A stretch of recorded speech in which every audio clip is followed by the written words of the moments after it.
I'm Abby Asistio, 42. I'm a singer-songwriter, host, and the founder and president of Alopecia Philippines.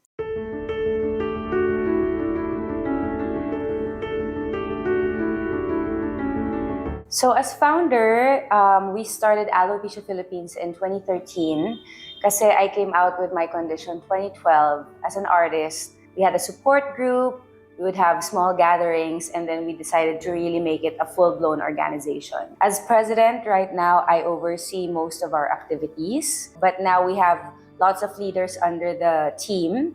So we have multiple projects that I could already assign to different people.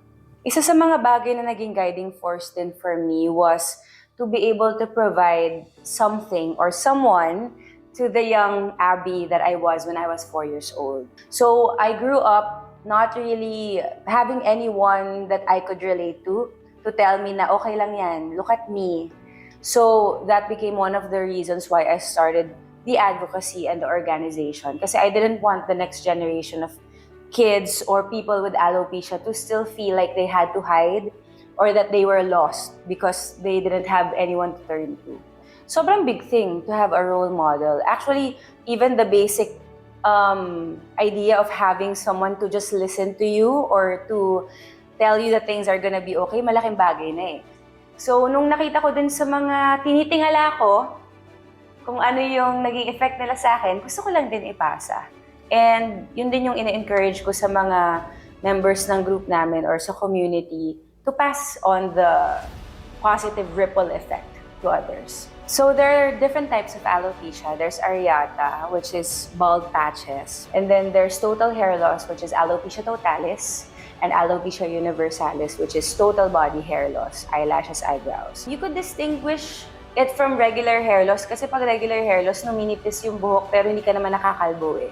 With alopecia, it's basically hair loss. So, pag umabot na sa point na meron kang pocknot or patches sa ulo nyo, that's alopecia already. It's scary, especially when you live in a world that's ruled by different stereotypes in terms of how you should look like. I mean, one of the most vivid memories that I would have in grade school pa lang, syempre sasabihin na sa'yo, your hair is the crowning glory of a woman. So at a young age, to be constantly reminded that you don't fit a certain standard, it made me very insecure about the condition. So I was ashamed of it, tinatago ko siya, I would get bullied, people would stare at me, would laugh behind my back. So because of that, it also limited how I saw myself in terms of coming from high school, yung even having crushes. Natutunan kong tanggapin yung sarili ko. Doon ko na-realize na kung anong opinion ng ibang tao. Ako lang pala yung gumagawa nun.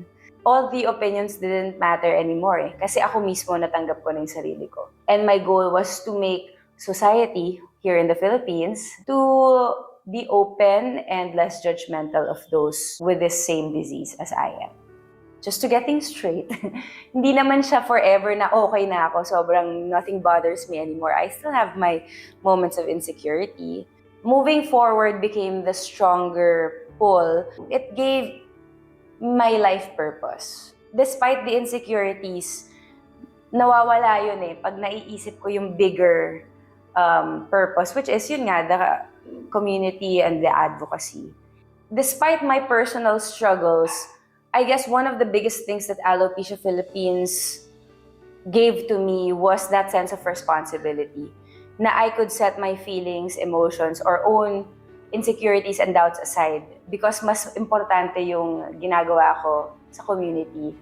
Well, sa group namin, isang nagiging source of concern is people, well, the employers or people at work thinking that alopecia is contagious. So, alopecia, first and foremost, is not contagious. It is a non-life-threatening disease. But what I learned is the more people are educated, the more they understand those with the condition, mas nagiging madali yung pagtatrabaho. And laking bagay na nasa isa kang environment that's supportive. One major advice that I would give to people is to be vocal about it. It's hard in the beginning, pero once you actually open that window, a lot of people would be more than willing to help you out. We have an annual event every September. It's the Alopecia Awareness Month kasi ang September. Being in that gathering It reveals to them that they're not alone.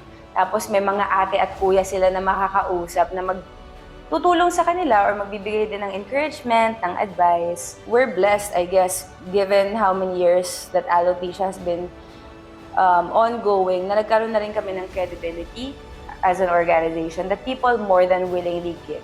I also recognize the value in the small groups. It's a safe, intimate space for them to really strip in a sense na lahat ng fear, takot, doubts, pwede kong ikwento sa tao na to kasi alam niya yung pinagdadaanan ko. The main message of all the different activities and events that we have, alopecia doesn't define you. You may have alopecia, pero hindi ibig sabihin yun na yung ko-control sa buhay niyo. It's an important thing to know that people with alopecia are capable and that they're just like everybody else. Pinaka-plataforma mo is the way you live your life. Kasi yun yung tinitignan at pinapanood ng mga tao. It's the little things na how you relate to others, the kindness that they see. Because alopecia doesn't stop me. Kung ano man yung gusto kong gawin sa buhay, kaya ko pa rin.